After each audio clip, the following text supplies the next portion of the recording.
En fait, on a là jusqu'à maintenant des classes qui ne sont pas dépendantes les unes des autres parce que elles s'instancient sans avoir à faire appel à une autre classe au moment de l'instanciation. On a trois classes qui correspondent au compte bancaire et on a une classe qui correspond à un compte client. Et imaginons qu'on souhaite que le titulaire du compte bancaire soit en fait un client qui a un compte client. Et donc si je vous rappelle le contenu de notre classe compte pour le client, pour l'instant elle a juste un nom et un prénom. Et donc, ce compte, ce qu'on n'a pas encore fait jusqu'à maintenant, on va lui mettre un constructeur, public fonction,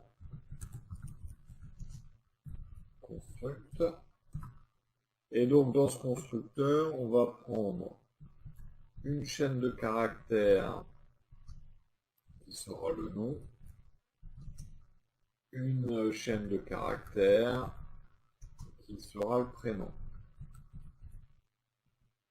Et donc, dans le constructeur, on va faire un this nom égale $nom. Donc cette fois-ci, je garde les mêmes noms de variables. Jusqu'à maintenant, je les avais changés. C'était surtout pour mettre en place. Et donc this prénom égale $prénom. Donc là, j'ai fait mon constructeur. Ça veut dire que j'ai la possibilité dans mon fichier d'hier, je peux très bien ici faire un dollar client égale non new, je vais y arriver.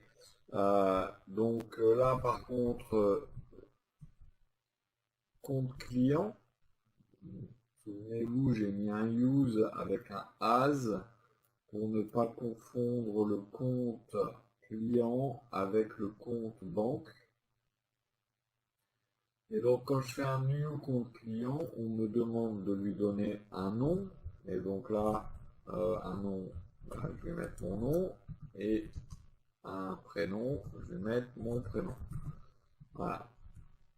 Donc ce qu'on va faire, c'est que dans notre compte, notre classe compte, qui est le compte du titulaire, en fait, on a ici un titulaire, ici, qui est une chaîne de caractères. Et bien ça, on va le changer et on va faire en sorte que ce soit un compte client. Alors donc là, je vais marquer compte client, hein. Alors là, je peux pas mettre compte parce que si je mets compte, c'est la classe elle-même. Donc, et ici, je vais mettre compte client. Mais avant de mettre compte client, je vais prendre le compte de app client. Comme ça, il va mettre le use ici au-dessus.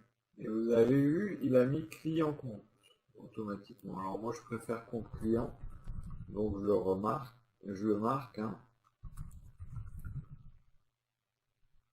Compte client. Alors il met client compte pour il enlève l'anti-slash et il récupère le namespace en fait, hein. Et donc là, je vais mettre compte client directement ici. Donc ça veut dire que maintenant, quand on va instancier la classe compte,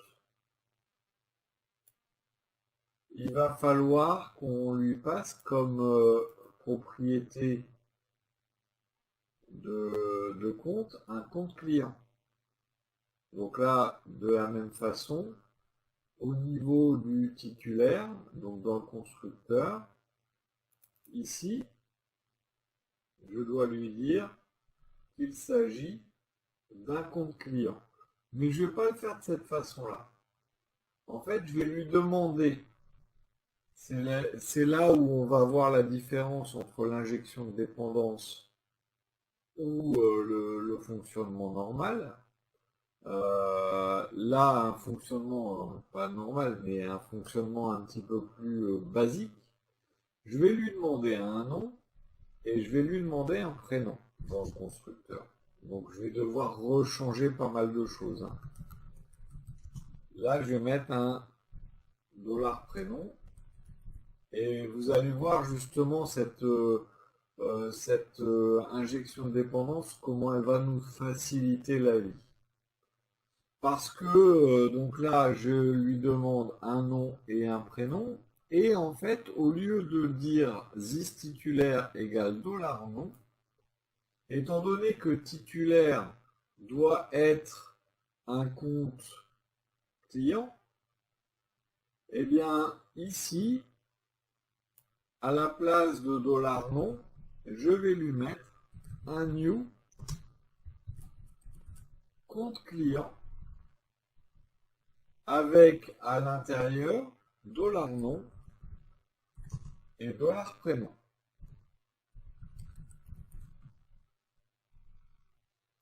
Donc vous voyez qu'il ne me met pas d'erreur. Donc je lui demande dans le constructeur qu'on donne un nom et un prénom. Et ensuite, ici, je lui demande directement de passer le nom et le prénom dans un nouvel objet compte client. Le problème que ça va me poser, et c'est pour ça qu'il va falloir qu'on fasse très très attention à tout ce qu'on va faire en cascade, c'est que ici j'ai une erreur maintenant puisque mon get titulaire et mon set titulaire ne sont pas à jour. Donc get titulaire ne doit pas renvoyer une chaîne de caractères, mais il doit renvoyer un compte client. Et donc ici dans le return, je vais mettre aussi un compte client. Enfin, il ne doit pas renvoyer comment si, pardon, il renvoie un compte client. C'est le set titulaire. Il doit, lui, par contre, non pas prendre une chaîne de caractères, mais doit prendre un compte client. Donc, vous voyez toutes les modifications qu'on est censé faire. Donc dollar compte. Et donc là, dollar compte. Alors là, on n'a plus la vérification spécialement à faire. On peut éventuellement faire un i7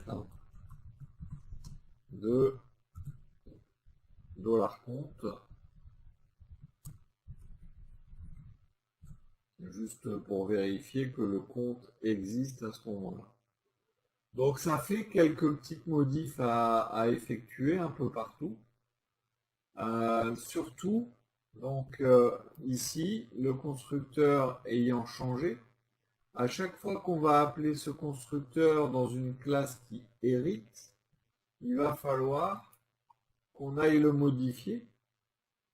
Donc quand on fait ici parent construct, on a le nom et on a le prénom à passer. Puis dans le compte épargne, pareil, quand on fait le constructeur, ici, parent construct, on a le nom et le prénom à passer. Donc on va devoir tout modifier partout. Donc je vais le faire pour vous montrer vraiment toutes les contraintes qu'on va avoir si on n'utilise pas l'injection de dépendance qui est le sujet du jour, hein. Donc nom, prénom, de cette façon. Donc là, après, on n'a pas besoin, puisqu'on ne touche pas au titulaire, du compte. Donc là, je change pas le commentaire pour l'instant. Et là, pareil, donc on doit mettre ici et là. Donc string $prénom. Et ici, on doit mettre $prénom.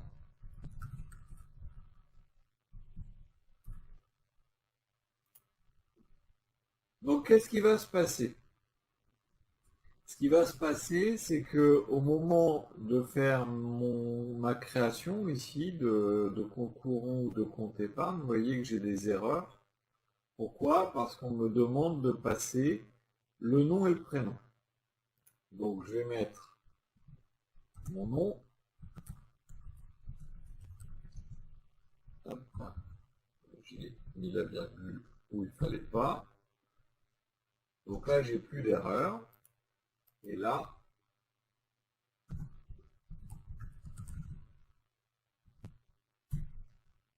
voilà. Donc encore une fois, c'est pas la bonne méthode, hein, c'est pas la méthode d'injection de dépendance. Justement, je vous montre à quoi ça va servir après. Mais quel est le problème qui va se poser?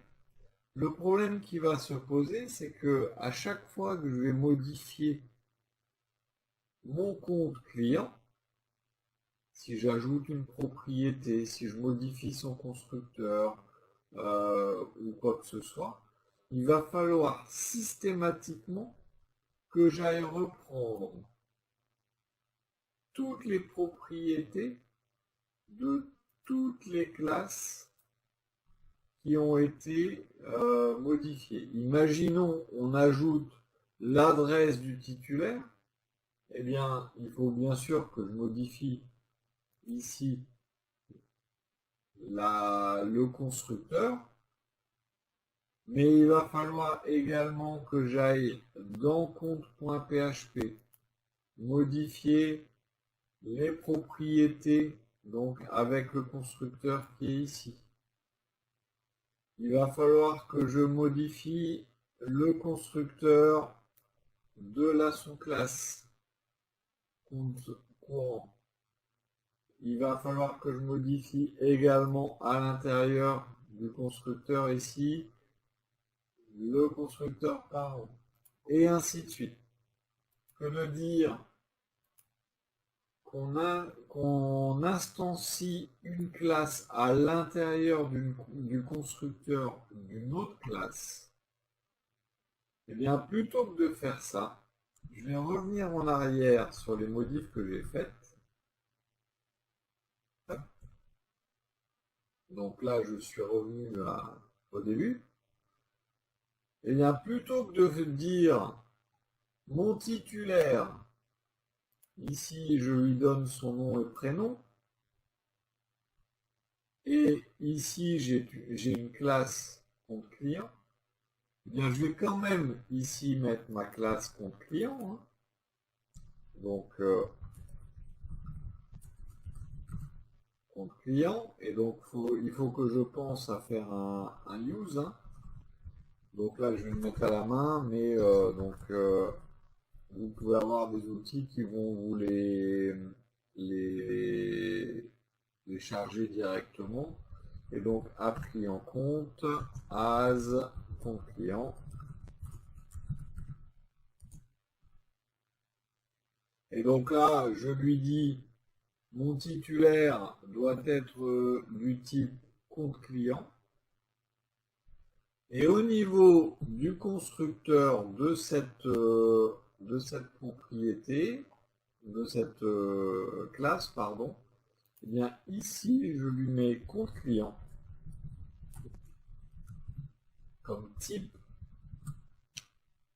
de données, et je lui mets ici dollar compte par exemple. Et ensuite il me suffit ici de marquer dollar compte. Et là donc j'ai injecté dans le constructeur de ma classe comme dépendance la classe compte client. Ce qui fait que cette classe compte client peut être modifiée à tout moment. Étant donné que j'injecte la classe, je peux automatiquement ensuite aller injecter et modifier tout ce que je veux dans la classe parente, puisqu'elle n'est pas dépendante. C'est la classe compte qui est dépendante, mais elle est dépendante de la classe et non pas des propriétés de la classe en question. Donc là, je vais remettre mon client ici et je l'ai appelé compte. Et donc, c'est le compte du compte client du titulaire. Je vais bien sûr avoir à modifier la même chose que tout à l'heure ici. Donc, c'est un compte client.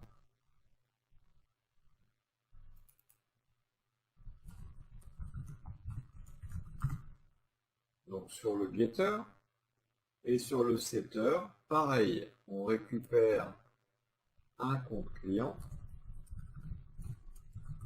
Donc là, les getter-setter ne changent pas hein, par rapport à tout à l'heure. Donc $compte, je vérifie si le compte existe. Voilà. If is $compte. Et ici, c'est $compte. Vous allez me dire, oui, d'accord, mais ça fait quand même, on a quand même besoin de modifier les getters, pas les getters, les constructeurs, pardon, de nos classes qui héritent de cette classe compte. Oui, effectivement, il faut faire en sorte, tiens, je vais pas changer ici,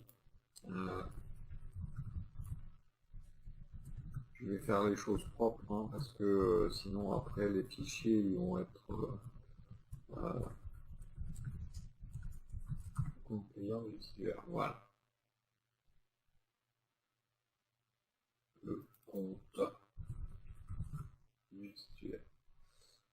Donc voilà. Et donc les classes qui héritent, même chose. Hein. Là par contre on va faire quelques petites modifications, mais vraiment très petites. C'est-à-dire qu'on en était à ça au départ. Et donc là, ça va être la même chose. C'est-à-dire que au niveau du constructeur, on va lui passer un compte client. Donc, ah oui, il m'a mis dans l'autre sens. App client compte, as compte client. Donc, on va lui passer un compte client qui sera sous le nom $compte par exemple. Dans le constructeur, on lui transmet juste $compte et c'est tout. J'aurais pu laisser $non, hein, mais donc là, le compte du titulaire, c'est un compte client.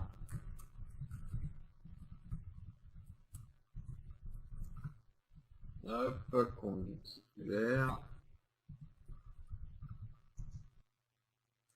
Donc là, on a fait le compte du titulaire, le compte, le compte courant. On va faire la même chose sur le compte épargne. Et sur le compte épargne, encore une fois, on va lui passer un compte client. Donc, je vais aller mettre le use à la main. Use app compte client compte as compte client.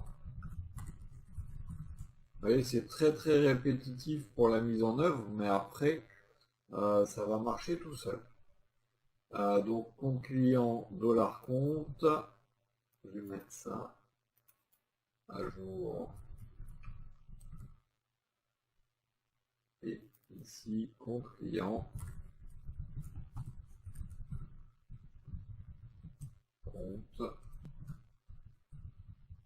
compte client du titulaire.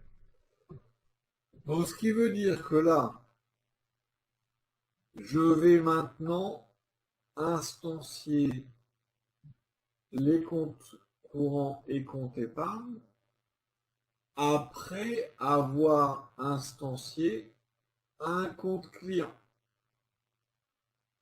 Et donc dans mon utilisation au niveau de mes comptes, eh bien là, je ne peux plus lui passer ici des valeurs en dur. Il va falloir que je crée un compte client tout d'abord. Et donc là, je vais faire un dollar client. Bah, tiens, je l'ai mis en bas. Hop, je vais le mettre en haut. Donc on instancie le compte client. Et ensuite, tout ce qu'il nous reste à faire, c'est de passer ce compte client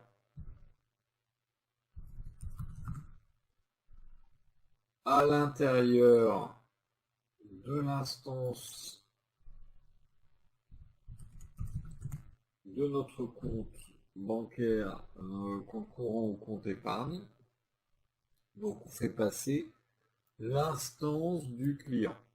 À tout moment, quand je le souhaite, aller modifier mon compte client, donc qui est ici, et dire par exemple que je vais faire une propriété maintenant private dollar $ville. Voilà. Ici, on va lui dire string $ville. Là, on va changer, donc on va ajouter $10 ville égale $ville. Donc j'ai changé en fait mon compte client. Donc bien sûr, maintenant ce qu'il va falloir que je fasse, c'est que je modifie l'instanciation de mon compte client. Donc ici, où je vais ajouter la ville, et par exemple je vais mettre Auxerre.